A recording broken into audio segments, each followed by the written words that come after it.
안녕하세요. 로이어 프렌즈입니다. 요즘 인터넷에 댓글이나 아니면 누가 쓴 글 같은 거 좀 보면 그런 글들이 한 번씩 보여요. 결혼한 뒤에 5년 정도 버티다가 이혼하면 30% 받고 10년 딱 버티고 이혼하면 50% 받는다. 이런 글들이 진짜 많이 돌고 있고 리플보도 뭐 가성비의 5년 막 이런 거 그죠, 뭐 써주잖아요. 그런 거 있어. 그리고 또 실제로도 변호사 상담 받다 보면 종종 변호사분들이 10년 살면 뭐 50% 됩니다 이런 식으로 얘기하는 경우가 많거든요. 이거 진짜예요? 이것도 일단 짚어 넘어갑시다. 100%는 없죠. 비슷한 것 같아요, 저는. 일단 먼저 결론을 말씀드리기 전에 이런 정보들 때문에 결혼 정년기에 있는 사람들이 결혼을 많이 주저하시는 것 같아요. 이런 정보가 있으니까 내가 뭐 쎄까 빠지게 10년 해서 나중에 혹시나 이혼당하면 50% 떼이는 거 아니냐, 약간 이렇게 되는 것 같아요. 유튜브 영상 중에 네. 어떤 그 연예인이 나와가지고 왜 결혼 안 하십니까? 그러니까 솔직히 말해서 내가 읽어놓은 경제적인 부가 너무 크다. 나중에 이혼하면서 뺏길까봐 무서워서 안 한다 이렇게 말하는 영상도 있더라고요. 결론적으로 일단 결론만 말씀드리면 5년 하면 30, 10년 살면 50. 이거는 아니에요. 이렇게 분할될 수는 없어요. 그러면은 왜 안 되냐?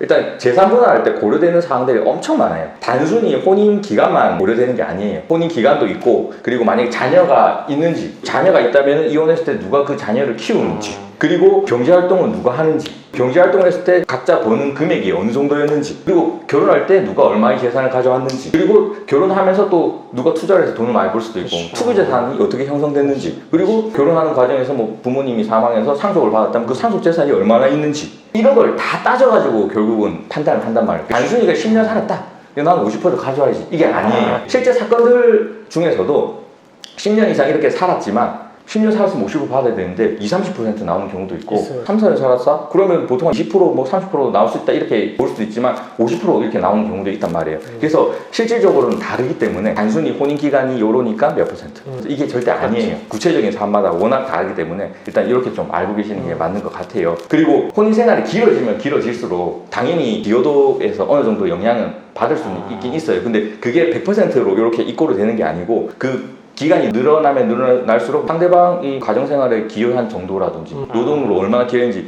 이런 거로 이제 어느 정도 반영이 된다는 거지, 무조건적으로 혼인기간 얼마 이꼴 퍼센트 얼마 이게 아니니까 이걸 좀 잘 알아두셨으면 해요. 거기 혹해가지고 나는 10년 살았으니까 무조건 50% 받아야 돼. 그래서 상담 가서 50% 얘기해주는 변호사한테 가서 나는 무조건 여기 선이, 이거는 완전 잘못된 거거든요. 이런 거 좀 조심하셔야 돼요. 변호사는 네, 이제 돈을 많이 받을 수 있다고 얘기를 해줘야 자기 선임하니까. 그렇죠. 그렇게 얘기하는 경우가 많거든요. 그런 부분을 조금 조심을 하셔야 될 것 같아요. 일단 이 정보를 제가 한번 알려드리려고, 그게 아니니까 좀 알고 계시고. 근데 그런 경우는 있어요. 진짜 재산 많은 막 대기업 이런 사람들 있잖아요. 그건 좀 진짜 달라요. 그건 예외지. 근데 그거를 우리가 고려할 필요는 없어. 우리는 그런 게 아니라 지금 이 영상을 보는 사람들도 그런 사람이 아니에요. 그분도 우리한테 안 와. 아니. 지금 필요가 없어. 그것만 봐도 50대 50이 아니라는 거예요. 맞네. 아시겠죠? 제가 지금 증명했습니다. 예전에 이부진 사건만 봐도 그치, 맞네. 그렇게 안 되잖아요. 그치, 안 되지. 그것만 봐도 충분히 알 수 있는 거니까. 그런데 너무 그냥 재미삼아 보시는 거고 혹하지 마시고. 그리고 이 정보는 일단 제가 다 알려드렸는데, 최근에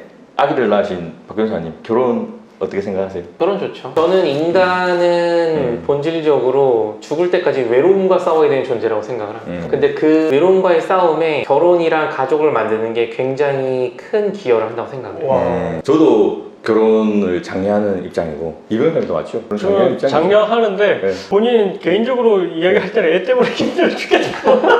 그건 맞는데 장려는 해. 이게 그 막 섞여 있는 거예요. 어떨 때는 애가 너무 미워 이렇게 하지만 뒤돌아 보면 또 생각나는 건 애밖에 없어. 이게 막 혼자 하면서 이제 나도 같이 애랑 커가는 입장이니까 저는 결혼 장려하고 출산도 장려하고 저는 이제 그런 입장이에요. 그러니까 제가 아까 말한 것처럼 인터넷에 떠돌고 있는 5년이면 30%, 10년이면 10% 이런 잘못된 정보에 먼저 꽂히셔가지고 결혼도 하기 전에 이혼부터 생각하시면서 결혼을 배척하지 마시고 다들 결혼하셔가지고 잘 사셨으면 좋겠습니다. 공익적이시잖아? 여가부 들어가셔야 되는 거예요. 여가부 좀 데려가 주세요. 촬영해주셔서 감사합니다. 감사합니다.